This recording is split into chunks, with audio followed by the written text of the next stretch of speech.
चीर के बहरी आई देव दरस अपन दिखलाई। बदरी चीर के बहरी आई देव दरस अपन दिखलाई कि चढ़ के आई है सूरज देव रात। पहले बाड़ी छठ बरतिन जो हत बाड़ी बाट उगी है सूरज देव हाली पटना के घाट। उगी है सूरज देव हाली पटना के घाट।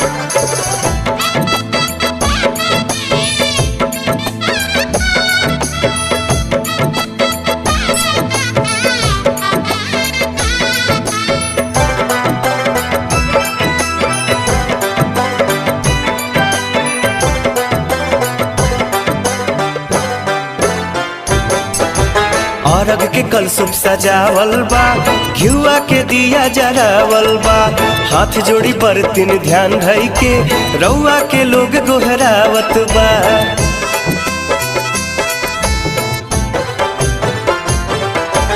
अरग के कलसुप सजावल बा घिउआ के दिया जरावल बा। हाथ जोड़ी बरतिन ध्यान धई के रउआ के लोग गोहरावत बा। रउआ पूजन के मन में बाटे हाथ गईले बाड़ी छठ बरतिन जोहत बाड़ी बाट। उगी है सूरज देव हाली यारा के गानी घाट। उगी है सूरज देव हाली बागेश्वर के घाट।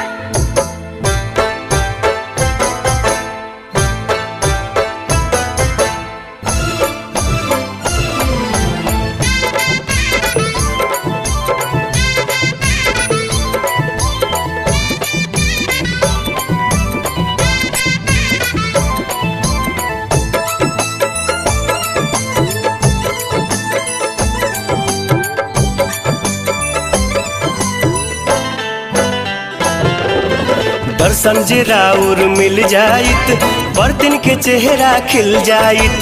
3 दिन से भूखल पियासल बाड़ी पाई दर्शन थकान कुल मिट जाइत।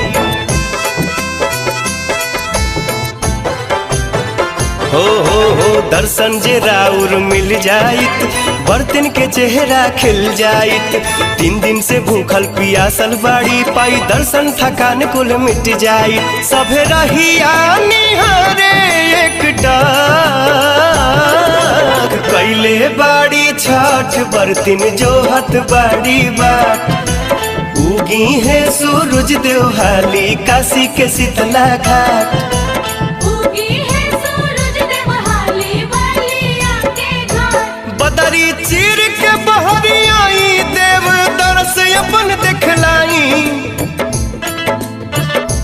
बदरी चीर के बहरी आई देव दरस अपन दिखलाई कि चढ़ के आई है सूरज देव रात।